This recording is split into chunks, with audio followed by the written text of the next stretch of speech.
La especie humana, desde el punto de vista biológico, es una plaga, o sea, responde a la definición de plaga. Somos una especie que surge hace 3 millones de años y nuestra proliferación en el planeta, por nuestra inteligencia, por nuestra arma que es el cerebro, ha sido tremendamente rápida y hoy en día ocupamos todos los ecosistemas, modificamos todos los ecosistemas y la población humana, ya sabéis, que tiene más de 7.000 millones de personas sobre la Tierra. O sea, es una cifra bastante insostenible.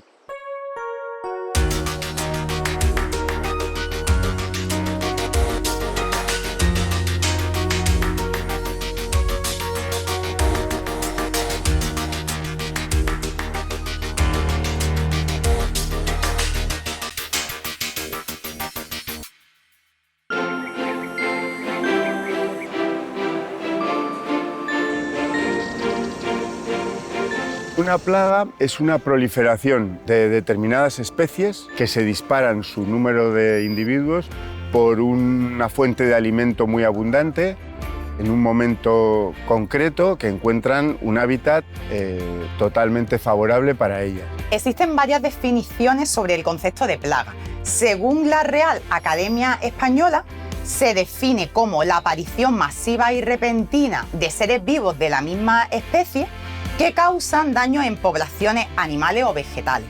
Por ejemplo, si pensamos en plagas agrícolas, pues plaga agrícola está considerado como un concepto en el cual un organismo está ocasionando daños, pero daños vistos desde un punto de vista antropocéntrico, o sea, daños económicos, sociales, medioambientales a una sociedad o a un ser humano, por medio de la pérdida económica, por ejemplo, en cosecha dentro de un cultivo.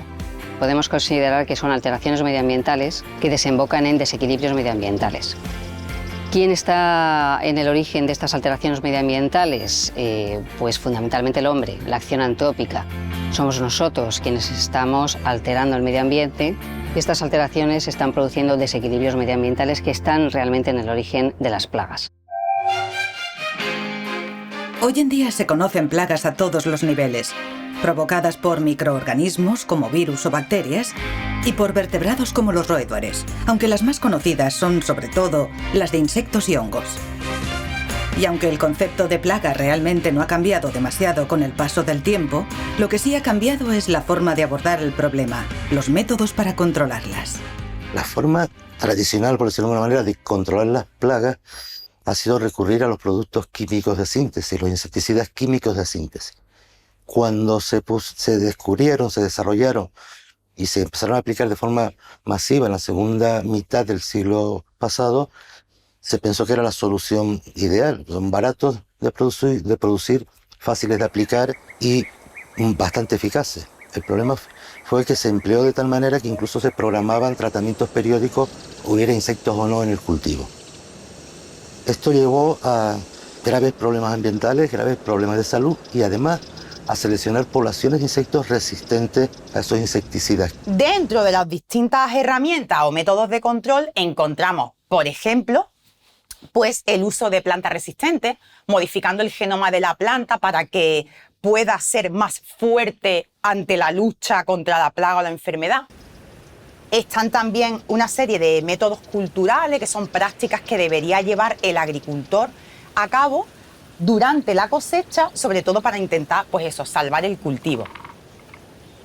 También encontramos los métodos de control biológico, utilizando enemigos naturales de estos patógenos, y se intenta que la última forma o la última herramienta que podamos utilizar sería el control químico a través del uso de pesticidas o productos fitosanitarios. Como alternativa también al uso exclusivo de productos fitosanitarios, pues también tenemos el control biológico. El control biológico es una herramienta muy útil para, sobre todo, el control de ácaros, insectos, aunque también se puede aplicar, pues, o tiene cierto uso en el control de algunas enfermedades, incluso algunas malas hierbas. En cualquier caso, la medida más eficaz para evitar la aparición de plagas y que a la larga es la más rentable es evitar su introducción en una zona. Cuando viajamos a otros sitios, tenemos la costumbre de traer productos vegetales en las maletas. Una planta que se nos parece bonita, a ver si se da, o la semilla, ¿no? Eso que viene sin control fitosanitario es un riesgo muy grave para los cultivos locales. La agricultura es uno de los sectores más dinámicos en nuestro país, en términos de productividad económica, de exportación a otros países y de generación de empleo. Por este motivo, cada vez hay más labor de investigación sobre el control de plagas que afectan a cultivos y bosques. Mi trabajo consiste en la inventariación de especies alóctonas que están invadiendo nuestros paisajes y luego en la salud de los ecosistemas, cómo están afectando la introducción de estas especies a determinados bosques, determinados paisajes, que es gravísimo. La otra línea tiene que ver con los árboles y los bosques. Estamos trabajando en las nuevas enfermedades de los árboles. Estas enfermedades podrían acabar de un plumazo, en pocos años, podrían acabar con ese tipo de bosque. Y tenemos que imaginar lo terrible que sería que de repente desaparecieran todas las encinas de este país por una enfermedad, ¿no?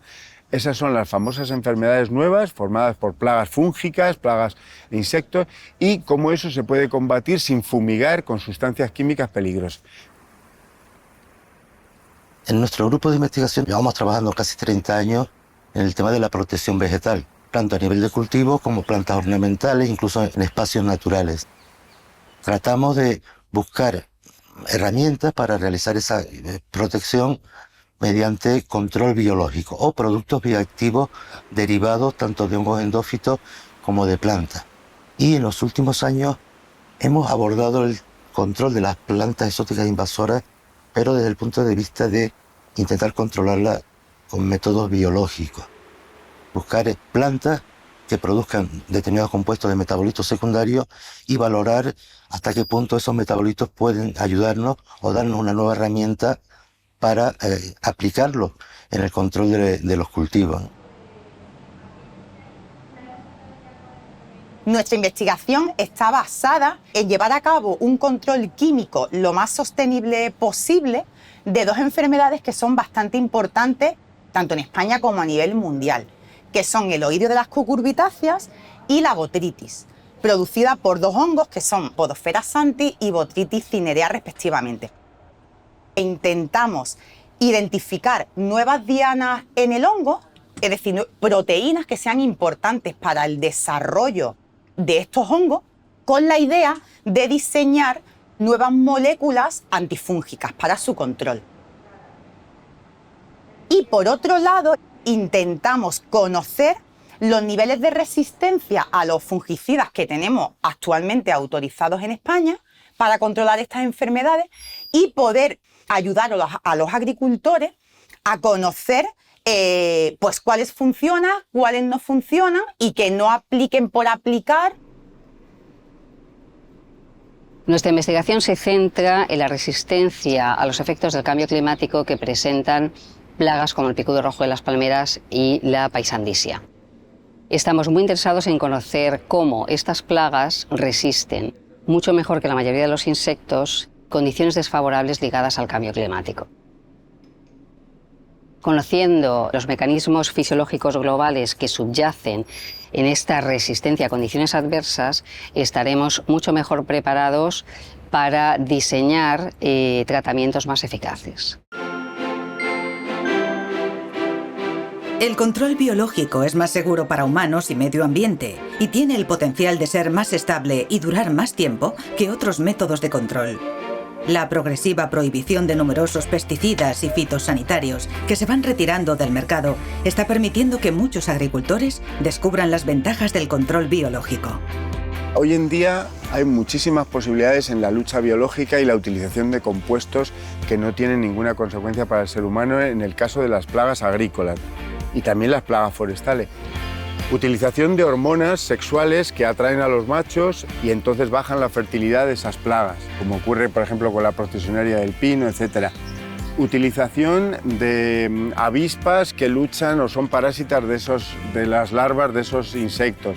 etcétera. O sea, la lucha biológica está hoy en día a la orden del día. Tenemos unos beneficios directos también sobre la sociedad, y es que de alguna manera ayudamos o cooperamos en una disminución de sustancias tóxicas ambientales. Y esto pues beneficia evidentemente a la disminución de materias tóxicas en aguas subterráneas, en aguas superficiales, en zonas aéreas de áreas recreativas, de cultivos agrícolas, y por supuesto la menor toxicidad de la industria alimentaria que nos llega a los productos vegetales que llegan y que comemos en nuestras casas, ¿no? El control biológico es una herramienta que ahora mismo se está, digamos, potenciando, impulsando y apoyando, pues hombre, cada vez más, aunque también tiene sus limitaciones, claro, pero está ahí y desde luego tiene, apoyándola con investigación, pues tiene un potencial importante en el futuro.